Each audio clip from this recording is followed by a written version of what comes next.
ग ग ग ये जो वर्ड है ये जानवरों की आवाज़ के लिए यूज़ किए गए हैं, सीगुल की आवाज़ के लिए यूज़ किया गया है। He cried begging her, he cried begging her, ये सिंपल पास्ट टेंस है।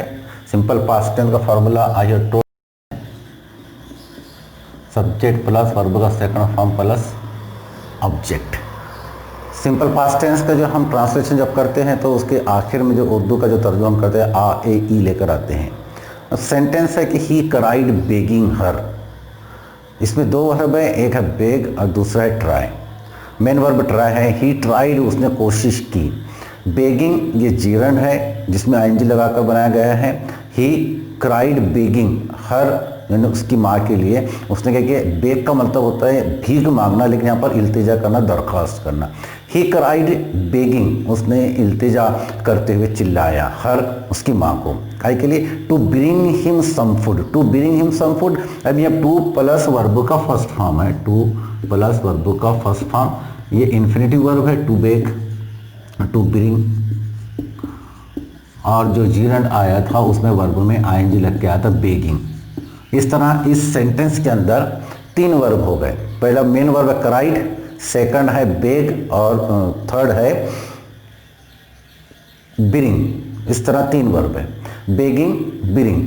He cried begging her to bring him some food, कुछ खाना लाने के लिए उसने माँ को चिल्लाया, क्योंकि बिकॉज ही वॉज स्ट्रेव, वो बहुत दिनों से भूखा था। गो कूल अब ये उसकी माँ ने उसको जवाब दिया। She screamed back derisively, she screamed back derisively, यानी उसने उसको जवाब दिया, लेकिन कैसे दिया है, डेरिसिवली का मतलब होता है हिकारत से जवाब दिया। स्क्रीम्ड चिल्लाना, स्क्रीम्ड बैक वापस चिल्लाई। जब बच्चे ने चिल्लाया तो माँ ने भी उसके लिए चिल्लाई। बच्चा खाना खाने के लिए बोला तो माँ ने उसके लिए कैसे चिल्लाई, उसकी हिकारत से चिल्लाई। हिकारत से मतलब क्या है, क्या वो चाहता था कि माँ मुझे कुछ खाना ला के दे, माँ चाहती थी कि ये अपनी मेहनत से खुद मेहनत करके ये गिज़ा हासिल करे। तो डेरिसिवली का मतलब होता है हिकारत से, एडवर्ब है, ये भी सिंपल पास्ट टेंस है। Screamed back, subject plus verb का सेकंड फॉर्म, स्क्रीम्ड बैक, वापिस चिल्लाए।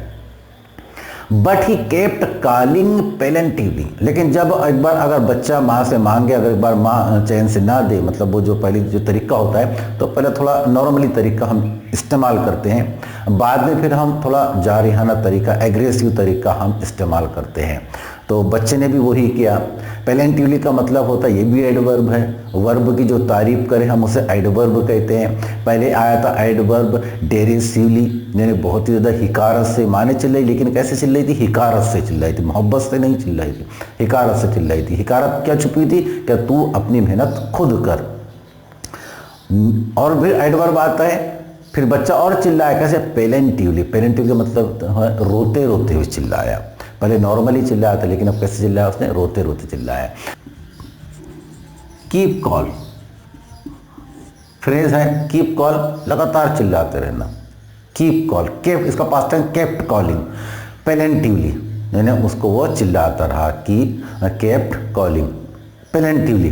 पेलेंटिवली का मतलब होता है जोर जोर से, वो रोते रोते अंदाज में उसने चिल्लाता रहा, continue. And after a minute, और फिर कुछ सेकंड के बाद, so he uttered a joyful scream. अब जॉयफुल फिर आ गया, ये भी एडवर्ब है, joyful screamed, sorry joyful scream, scream चिल्लाना, जॉयफुल ये एडजेक्टिव है। इससे पहले मैं आपको बता चुका हूँ, स्क्रीम यहाँ पर वर्ब के तौर पर इस्तेमाल किया गया। अभी अपने ऊपर के हमने सेंटेंस में देखे थे, स्क्रीम्ड चिल्लाना, स्क्रीम्ड बैग वापस चिल्लाई, लेकिन यहाँ पर स्क्रीम जो है ये नाउन के तौर पर इस्तेमाल किया गया, स्क्रीम नाउन के तौर पर। और जॉयफुल जो है वो एडजेक्टिव है, joyful adjective. Scream, joyful scream, खुशी में चिल्लाया, ठीक है ना, ऐसी चीज जो खुशी में हो। तो ही अटर्ड, अटर का मतलब होता है कहना, UTTER, अटर, कुछ भी जबान से निकालना, बड़बड़ाना, कुछ भी तो कहना। ही अटर्ड अ जॉयफुल स्क्रीम, वो बहुत ही खुशी में उसने कुछ कहा, यानी फिर उसने कुछ चिल्लाया उसने भी। His mother has picked up a piece of the fish, had के साथ में वर्ब का थर्ड फॉर्म है, पास्ट परफेक्ट टेंस, चुका था, चुकी थी, लिया था, ली थी। His mother had picked up a piece of the fish, उसकी माने, हिज मदर, उसकी माने, सब्जेक्ट है, had picked up, pick up का मतलब होता है उठाना, इससे पहले भी मैं आपको बता चुका हूँ, पिकअप यानी उठाना, जमीन पे से किसी चीज को उठाना, पिक्ड अप वर्ब का थर्ड फॉर्म। क्या उठाया? A piece of the fish, मछली का टुकड़ा उसने उठाया। ऑब्जेक्ट है, subject, verb, helping verb and object, past perfect tense. उसके माने मछली का जो टुकड़ा था, a piece of fish, picked up किया, उठाया। And was laying across to him with it. अब ये जो सेंटेंस है ये कंटिन्यूअस का टेंस है। इससे पहले हमने देखे तो वो पास्ट परफेक्ट वाला सेंटेंस था, सब्जेक्ट प्लस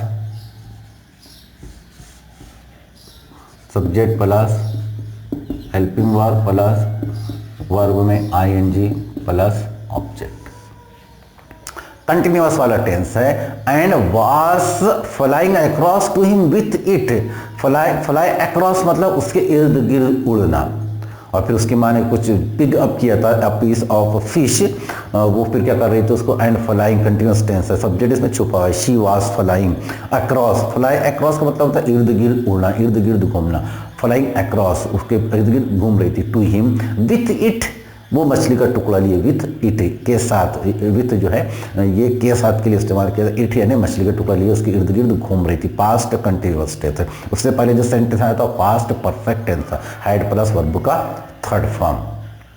उसने मछली का टुकड़ा उठाया, उसके इर्द गिर्द घूम रही थी। फिर सेंटेंस आता है simple past tense, lean out, he leaned out eagerly, ये एडवर्ब है, ईगर मतलब ख्वाहिश, ईगरली ख्वाहिशमंदी के साथ ने, ही लीन्ड आउट ईगरली। अब जो बच्चे ने देखा कि माँ मछली का टुकड़ा लेके आई है तो बड़ी ख्वाहिशमंदी के साथ में झुक गया, ताकि माँ उसके मुंह में जो उसने मछली का जो टुकड़ा लेके आई, पीस ऑफ फिश लेकर आई, वो उसके मुंह में क्या करे, पुअर कर दे, उंडेल दे, डाल दे।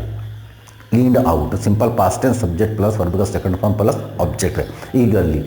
Tapping the rock with his feet, अब वो खुश हो गया, क्या माँ उसको दे रही है कुछ देने की, तो टेपिंग, टेप का मतलब होता है थपथपाना, टेपिंग, टेपिंग उसने थपथपाते हुए, the rock with his feet, अपने पैरों को उसने जमीन पे पटका, थपथपाया, tapping the rock with his feet. Trying to get nearer to her, trying उसने कोशिश की, ट्राइंग उसके करीब जाने की, trying to get near to her, उसके करीब से करीब जाने की उसने कोशिश की। एज शी फ्लू अक्रॉस, फिर जैसे वो करीब आया फिर वैसे फिर और भी फ्ली अक्रॉस हो गई और उड़ गई। वो ये चाहती थी कि बच्चा जो है वो उस जो हॉल है, जो लेज है, उसमें से बाहर निकल जाए। सिर्फ एक बार वो वहाँ से बाहर निकल गया, क्योंकि जब से अभी तक वो बाहर निकले ही नहीं था, उसको डर था कि मेरे पर मुझे सपोर्ट नहीं करेंगे। तो बस माँ ये चाहती थी किसी भी तरह से उसको बाहर निकाले। अब हमको इससे इस बात का पता चलता है कि जो किसी भी इंसान को सिखाने वाली जो होती है सिर्फ माँ ही होती है, उसके अलावा उसको कुछ भी कोई भी नहीं सिखा सकता। एक बार बच्चा बचपन में सीख जाए, बाद में फिर वो प्रोग्रेस होता जाता है, डेवलपमेंट उसका होते जाता है। तो माँ ने उसको फिर चाहती थी कि वो एक बार अपने परों का इस्तेमाल कर ले। But when she was just opposite to him, opposite जैसे ही, but when she was just opposite to him, यह कंप्लीमेंट वाला सेंटेंस है। She was just opposite to him, जैसे वो उसके सामने आई, जैसे उसके सामने आती थी, ये सामने आई, शी हॉल्टेड, फिर सिंपल पास्ट है। हॉल्ट का मतलब होता है ठहर जाना, रुक जाना। शी हॉल्टेड, हॉल्ट हो जाना, रुक जाना। शी हॉल्टेड, वो रुक गई, उसके पास नहीं और रुक गई। हर विंग्स मोशनलेस, और उसके जो विंग्स थे, उसके जो पर थे, वो कैसे, वो मोशनलेस, एकदम साकित, एक ही जगह ना, हरकत नहीं कर रहे थे, मोशनलेस हो गए। इससे पहले का हमने an encounter of a special kind में देखे थे, उसमें भी मोशनलेस बेबी लंगूर के लिए इस्तेमाल किया गया था, motionless, lifeless, listless, motionless. The piece of fish in her beak, और जो piece of fish in her beak, उसके मुंह में जो था, उसकी चोंच में जो था, मछली का टुकड़ा था अभी भी। Almost within reach of his beak, और वो ऐसा लग रहा था कि बस अब कुछ ही सेकंड के अंदर, कुछ ही लम्हों के अंदर जो उसकी माँ के चोंच में जो टुकड़ा है वो उसके बेटे के चोंच में आ जाएगा, ऐसा उसके बेटे को लग रहा था। Almost within reach of his beak, reach मतलब पहुंच, बस कुछ ही सेकंड में उसके मुंह में आ जाएगा, पहुंच जाएगा। He waited a moment in surprise, लेकिन ही वेटेड, वेट यानी इंतजार करना, he waited a moment in surprise, जब उसको उसको इंतजार होने लगा कि भाई ये टुकड़ा क्यों नहीं मेरे मुंह में आ रहा है, he waited in he waited a moment in surprise, उसको बड़ी हैरानगी हुई, सरप्राइज हुआ, उसको ताज्जुब हुआ, क्या माँ जो है मुंह में टुकड़ा लेके उसके इर्द गिर्द घूम रही है, उसके पास में आ गई, लेकिन फिर भी उसके मुंह में नहीं डाल रही है। He waited a moment in surprise, उसको बड़ी हैरानगी हुई, वॉन्डरिंग, को ताज्जुब होते हुए, ताज्जुब भी हुआ, wondering why she did not come nearer, कि उसके करीब क्यों नहीं आ रही है, और करीब क्यों नहीं आ रही है। वॉन्डरिंग, वॉन्डरिंग का मतलब होता है उसको ताज्जुब होता, ताज्जुब हुआ उसको, बड़ा बहुत ज़्यादा हैरत हुई उसको।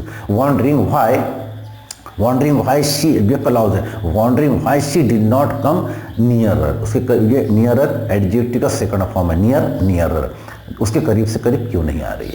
एंड देन, और फिर मेडन्ड बाय हंगर, अब माने क्या कि उसके अंदर जो भूख की जो ललचाहट थी, भूख का जो पागलपन था, भूख की जो उसके अंदर कसक थी, उसको क्या मेडेंड कर दिया, बहुत ज़्यादा उसको बेचैन कर दिया। और जब इंसान एकदम बेचैन हो जाए ना, तो फिर इंसान जो काम नहीं करता है ना, वो भी काम करने के लिए वो आमादा हो जाता है। तो बहुत सारे काम ऐसे होते हैं दोस्ताने में, फ्रेंड सर्कल के अंदर, क्या कोई भी काम उकसाने, उसको करने के लिए, उकसाने के लिए उसको चिढ़ाते हैं, ताकि वो काम वो करने के लिए आमादा हो जाए। यानी माने कि उसको चिढ़ाने से तरीका शुरू कर दी, माने उसको उकसाहट उसके दिल में पैदा कर दी। उसको एक बार किसी भी काम को इब्तिदा करना बहुत ज़्यादा ज़रूरी है। अगर उसने एक बार शुरुआत कर दिया तो फिर उसको ज़्यादा मेहनत और मशक्क़त नहीं करना पड़ती है। लेकिन पहली बार उसने अगर इब्तिदा कर दिया तो माने उसकी पहल करने के लिए तमाम इक़दाम उसने किए थे।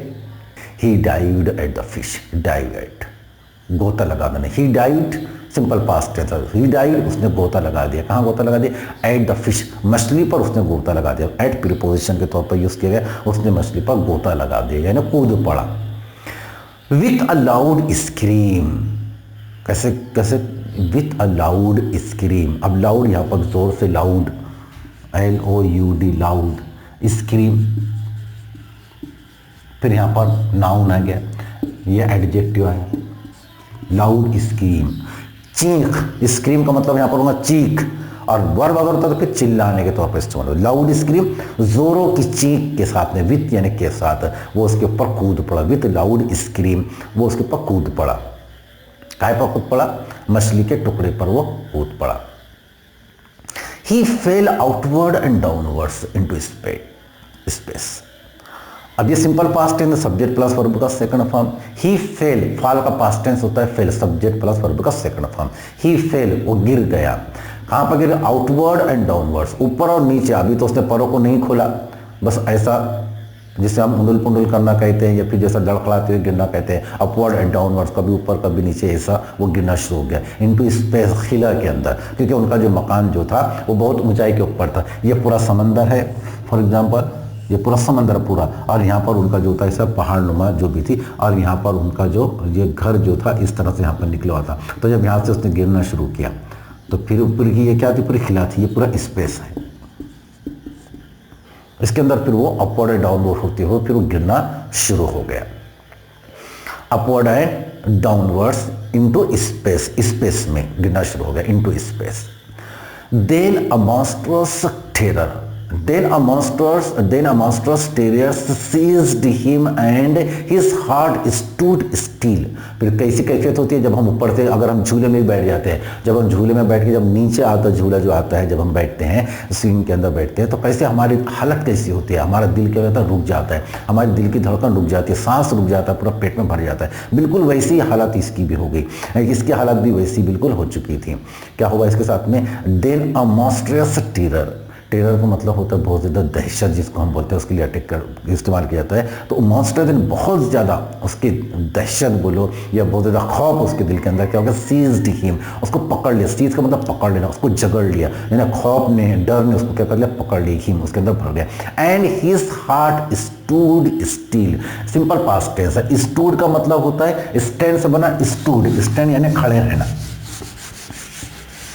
स्टैंड, उसका पास्ट टाइम बनता है stood steel, stood steel, STIL, steel का मतलब होता है साकिन, जो हरकत मोशनलेस, जो हरकत न करे, स्टूड स्टील। उसका जो दिल था, उसका जो हार्ट था, कैसा हो गया? स्टूड स्टील हो गया, ऐसा हो गया जो हरकत नहीं कर रहा था, यानी बिल्कुल एक फ्रेज बन गया है। उसका दिल बेहरकत हो गया, बिल्कुल जैसा हरकत ना करने वाला, खामोश उसका दिल हो गया, बिल्कुल धड़कन उसकी दिल की उसकी रुक चुकी थी, इस तरह उसकी हालत हो गई। ही कुड हियर नथिंग, और जब ऐसा होता है तो फिर इंसान को कुछ भी सुनाई नहीं देता है, मोशनलेस हो जाता है, ठीक है ना, लीस्ट लेस हो जाता है, लाइफ लेस हो जाता है, अनकॉशियस हो जाता है। ये तमाम कैफियत उसके ऊपर तारीफ हो चुकी थी। ही कुड हियर नथिंग, कुछ भी नहीं, कुड हियर नथिंग, कुछ भी नहीं सुन सका। पास्ट टेंस, कैन का past tense could, I can, अगर कैन होता तो सकता हूँ, और कुड आया तो फिर पास्ट टेंस सका। ही कुड हियर नथिंग, उसने कुछ भी नहीं सुन सका। But it only lasted a minute. अभी लास्ट वर्ड जो है इसकी बड़ी खास बात है। लास्ट का मतलब होता है आखिर, LAST, लास्ट यानी आखिर के तौर पर हम इस्तेमाल करते हैं एडजेक्टिव। लास्ट वर्ब के तौर पर अगर इस्तेमाल करें इसके दो मीनिंग होते हैं। एक तो लास्ट यानी वजूद होना, दूसरा जारी रहना भी हम बोल सकते हैं। लास्ट वजूद होना, जारी रहना। लेकिन यहाँ पर इसका जो इस्तेमाल किया गया है lasted he, but it only lasted a minute, लेकिन जो उसका जो लास्टेड अ मिनट, उसका जो एक मिनट भी उसको क्या होगा, साकिस तरीका, उसको कुछ भी सुनाई नहीं दिया। But it lasted a minute, लेकिन ये एक मिनट तक जारी रहा, ज्यादा देर तक, लास्टेड यानी जारी रहना। But it lasted a minute, ये ज्यादा देर तक के नहीं चला। एक अगर ज्यादा देर तक के अगर चलता तो फिर वो मर जाता था। तो फिर इट लास्टेड, लास्टेड यानी जारी रहना, ठीक है ना। वर्ड को याद रखना, वर्ड जो है ये लास्ट एडजेक्टिव है, लेकिन यहाँ पर वर्ब के तौर पर इस्तेमाल किया गया। लास्ट यानी जारी रहना, वजूद होना, कायम रहने के लिए इस्तेमाल कर। लास्टेड अ मिनट, ये ज़्यादा देर तक के सिलसिला नहीं चला, एक मिनट के लिए चला, अ मिनट तक के चला। Lasted a minute. The next moment he felt his wings spread outwards. दूसरे लम्हा, जैसे एक मिनट हुआ, उस सेकंड तक के वो लास्टेड मिनट था। नेक्स्ट मिनट क्या हुआ, the next minute he felt his wings spread outwards.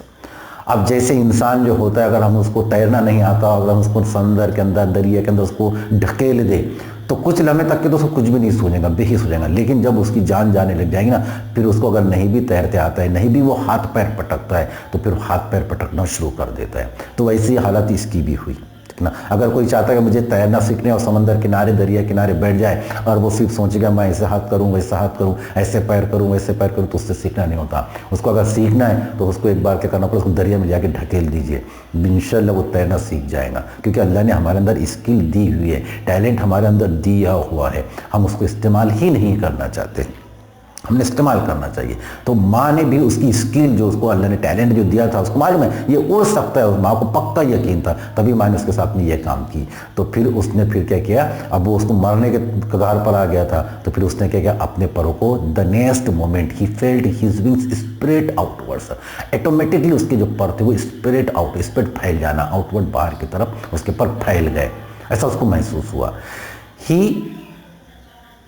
The wind rushed against his breast feathers, wind जो थी, हवा, उसके जो ब्रेस्ट, उसका जो छाती थी, उसके ऊपर क्या हो गया, रश करने लगी। यानी इधर से ये उड़ है और इधर से हवा चल रही, रश करने लगी, उसकी छाती पर टच होने लगी बहुत स्पीड के साथ में। Rushed against his breast, then under his stomach, फिर उसके पेट के ऊपर हवा उसको महसूस होने लगी। पहले तो वो बेहोश तरीका था, लेकिन अब धीरे धीरे वो महसूस करने लगा उसके साथ में क्या क्या हो रहा है।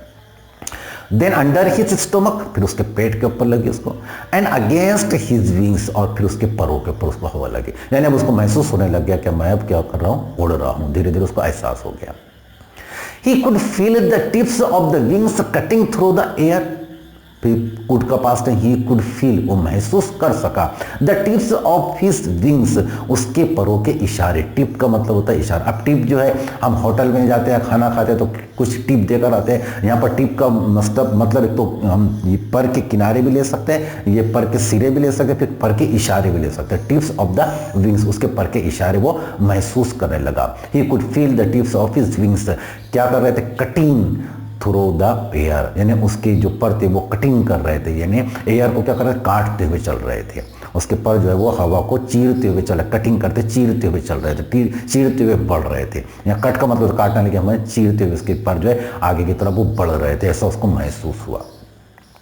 He was not falling headlong now, past continuous tense, he was not falling headlong now। अब क्या हुआ था, उसका जो हेडलॉक का मतलब होता है सर के बल गिरना, अब वो सर के बल नहीं गिर रहा था, यानी अब वो अपना मुकाबला करने के लिए तैयार, चैलेंज को एक्सेप्ट कर लिया था उसने। अब वो उसको लगता था मैं गिर जाऊंगा, मैं मर जाऊंगा, लेकिन अब उसने चैलेंज को कबूल कर लिया था, यानी अब उसने उड़ना शुरू कर दिया था। हेडलॉक नाउ, पास्ट अब नेक्स्ट सेंटेंस कंटिन्यूअस टेंस का है। He was soaring gradually downwards and outwards. Gradually फिर एडवर्ब आ गया, ग्रेजुअली धीरे धीरे।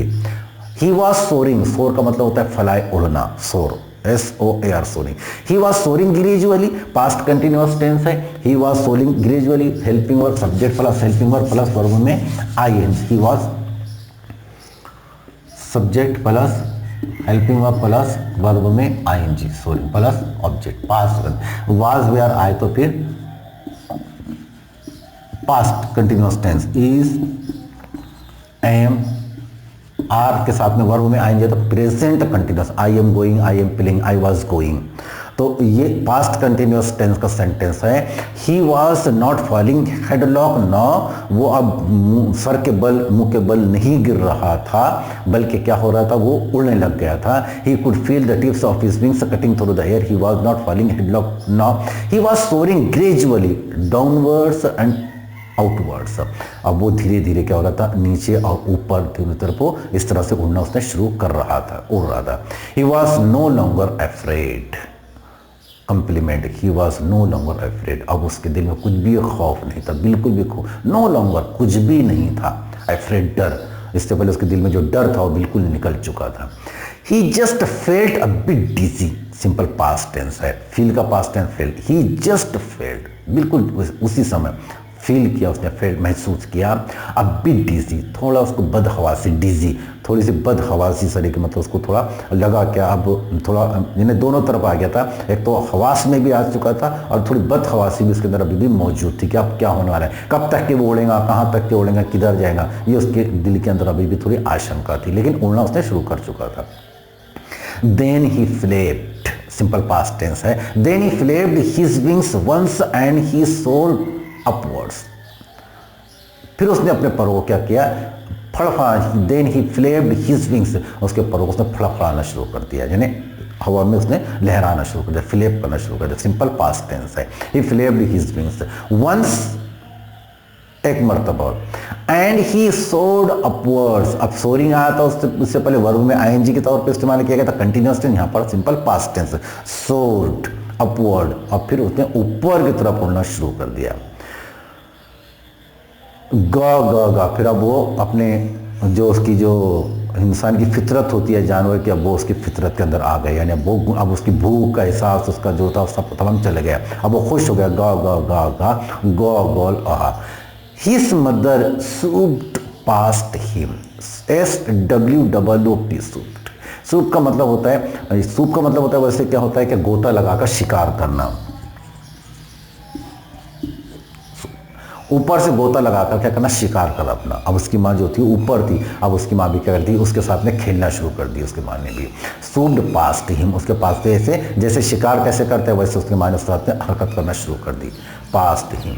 अब ऊपर देखे थे हमने, बहुत परेशान था, लेकिन अब कैसा हो गया, खुश हो गया। हर wings making a loud noise, अब उसके पर जो थे लाउड नॉइस, लाउड जो है तो एडजेक्टिव है, नॉइज जो है वो एक नाउन के तौर पर इस्तेमाल किए गए, लाउड नॉइज। उसके पर जो थे वो क्या कर रहे थे, आवाज़ पैदा कर रहे थे, आवाज़ बना रहे थे, loud voice.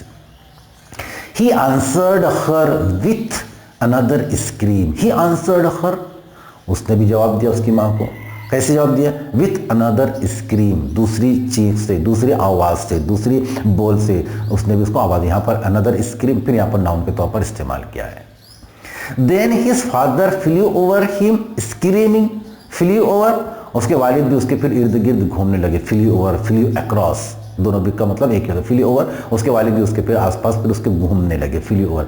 He answered his with another scream, then his father flew over him screaming, उसकी स्क्रीमिंग ये भी क्या है, नाउन के तौर पर, स्क्रीमिंग चिल्लाते हुए, उसके वालिद घूमने, सॉरी अब यहाँ पर जो सेंटेंस है स्क्रीमिंग जिरन के तौर पर इस्तेमाल किया गया है, स्क्रीमिंग चिल्लाते हुए उसके वालिद उसके आसपास घूमने लगे।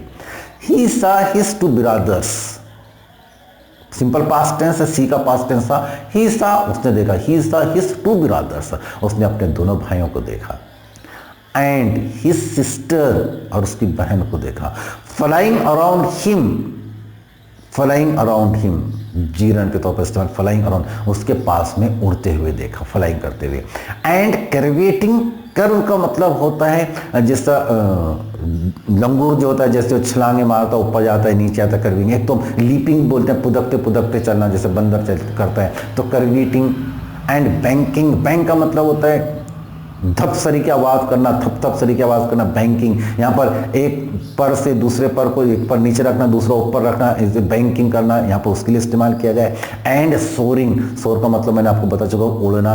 एंड डाइविंग, और गोता लगाना। इस तरह उसने अपने भाई और बहनों को ये तमाम करते हुए उसने भी देखा, और ये भी उनके साथ में ये कर रहा था। अब ये तमाम चीज़ें कैसे हुई, उसकी माँ ने उसके लिए मेहनत की, उसकी माँ ने उसके लिए मशक्क़त की, तभी ये काम उसके लिए हो सका, नहीं तो वो आगे कभी भी उड़ नहीं सकता था, वो वहीं पर ही बैठा रहता था, क्योंकि उसके अंदर बुज़दिली आ चुकी थी। लेकिन उसकी बुज़दिली को दूर करने वाली उसकी कौन थी, उसकी माँ थी। इससे, इस पैराग्राफ से हमको तो यही अंदाज़ा होता है कि बच्चे को बनाने के लिए उसकी माँ का ही बहुत बड़ा रोल होता है उसकी ज़िंदगी के अंदर। तो मैं ये चाहता हूँ कि जो माँ अपने बेटे को कुछ बनाना चाहती है, बेटी को कुछ बनाना चाहती है, तो उनके ऊपर बहुत ज़्यादा ध्यान दे, ताकि उनकी ज़िंदगी बेहतर से बेहतर होती